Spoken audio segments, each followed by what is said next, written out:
If you're a tattoo artist, you've probably heard of these wireless printers before.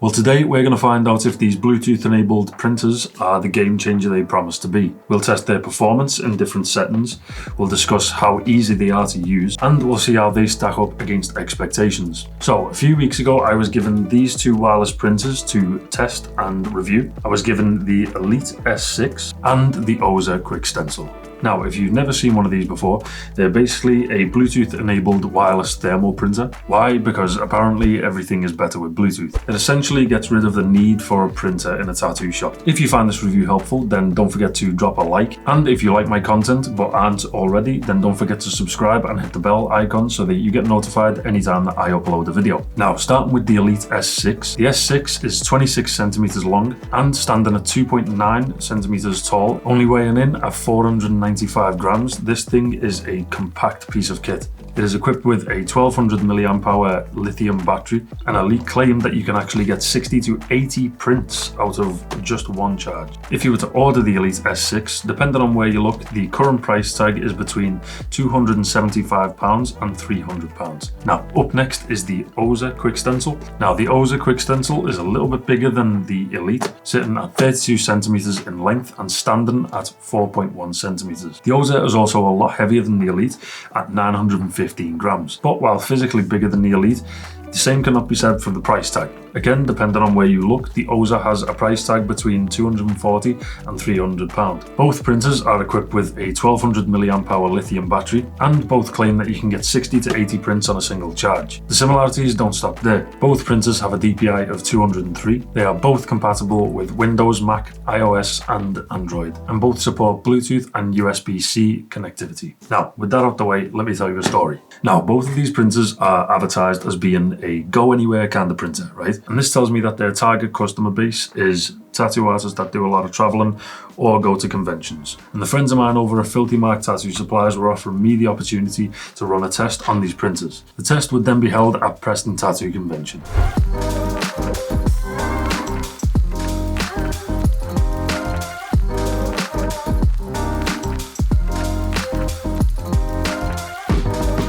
It would actually be the first time I had ever used one of these printers. And I wanted to see how easy these things were to use if I had just bought them off the shelf. Now, as soon as I got there, word had already spread to all the artists that we were going to be printing stencils at the convention. So before I'd even opened the box, I already had 3 people standing there wanting to print off stencils. So with people waiting, I opened the boxes and began to speed read the manuals. Now, setup time from the boxes being opened to the machines being operational was around about 10 minutes. I had to download the apps that work with the printers, and each printer, of course, has its own app. The Ozer uses an app called Quick Stencil, and the Elite uses another app called Elite Stencil. Both apps are completely different and require only a few minutes to figure them out. But after the setup, I then got the artists to send me their designs so I could start printing them. So the first couple of prints went a bit wrong, but obviously this is expected when you're trying to get used to anything new.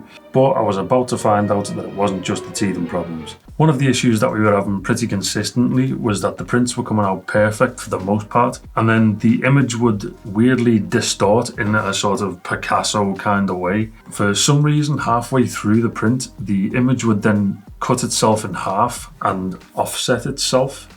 Sometimes we would have to print the design around about 5 times before it would go through without any problems. I mean, some artists even took the Picasso and said that they would have to cut the design and tape it in place just so that they could get a usable design. Honestly, for these printers, it was not looking good. But then an artist that we actually knew at the convention said that he also had one of these printers and that he had actually brought it with him to the convention. We asked him if he actually knew anything about the problems that we were having. He told us that at his studio his printer worked absolutely fine, but then after arriving at the convention he couldn't get his printer to work at all. We then realised that it wasn't just us having this issue and that there must be other people out there at the convention that were also having similar issues. We were trying both of these printers with a whole range of different thermal paper. We used Ozer's own thermal paper, we used Elite, Spirit, and just to cover all bases, we even got some non-brand stuff from eBay. We found that we were actually getting the best results from the Ozer and the Elite, and even from time to time we were actually getting some really good results from the non-brand stuff as well. Then comparing them side by side, we actually found that the Ozer and the Elite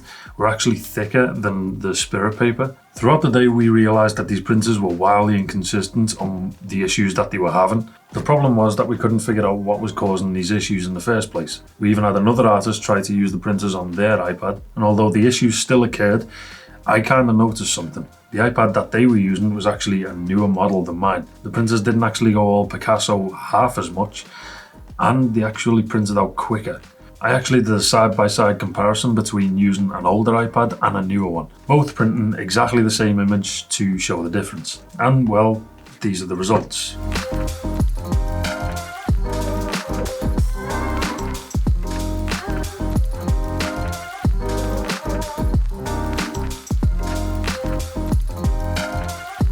As you can see, the newer iPad actually prints a lot quicker than mine. Now, these printers don't actually work on internal memory storage, which means that the iPad doesn't actually send the whole image, it actually sends it in real time. Now, after noticing this, I did a little bit of research. Now, my iPad is actually the 2nd gen iPad Pro. This iPad actually runs Bluetooth 4.2. His iPad was actually a lot newer than mine, and his was running Bluetooth 5.3. And the difference between Bluetooth 4.2 and 5.3 is actually the speed of information that's sent. I also took this opportunity to take a look at some of the things that could actually disrupt Bluetooth signals. Turns out, near enough everything can, including other people's Bluetooth and Wi-Fi. And as we were at a convention with people using Bluetooth and Wi-Fi, this also includes staff and the public. This was obviously going to be an issue in this environment. So fast forward a few days, I actually took these printers to the shop to see if they'd do better in a different environment. And honestly, the printers worked okay. Although one problem that the printers do have from time to time is that the paper would actually get rolled up in the roller. This would cause the machine to jam and you would have to open it quickly before it pulled any more through. So I guess it's time for my opinion on these printers. Overall, I think that the idea and the concept is there. The idea of having something that you can carry around when traveling is a good idea, but I can't help but think that the execution of that idea is lacking a little bit. These printers are obviously marketed towards artists who would travel a lot. Artists who do conventions and in certain situations wouldn't have access to a printer. But a serious lack of testing in those types of environments means that these printers are not the perfect product by any standard. That, along with the fact that you could really struggle to use these if you don't have the latest iPad or even the correct cable, means that before buying these printers, you would have to go and buy the latest iPad. Going as far as to say you would even have to upgrade other equipment as well, which in my eyes is just unacceptable. I think in a shop setting, these things are a really good piece of kit to have around. In my experience of using them, this seems to be the only setting that you will be able to use them properly. Now, am I saying that these are a bad product? No, not at all. Honestly, I've actually enjoyed using them, but they do have the problems in the settings that they were intended for. Now, before you go, I just want to say that if this video does well, over the next few weeks, I'll be doing a giveaway on the channel. I will be doing 2 giveaways. I will be doing one giveaway for the subscribers of the channel, and the second giveaway will be exclusive to members. Both will be really good prizes to win, but like I said, this only happens if my last few videos do well. So please guys, you can make this happen by going back and watching some of my other videos as well. I'll be releasing the details of this competition on my Instagram and also on the community posts on this channel. So for those of you who fancy your chances of winning, then don't forget to keep your eyes out on the community posts on this channel or on my Instagram. Also, if you haven't already, then please drop a like and comment. It really helps the algorithm push this video out even further. And if you're not already, then don't forget to subscribe. Thank you very much for watching, guys. I will see you in the next one.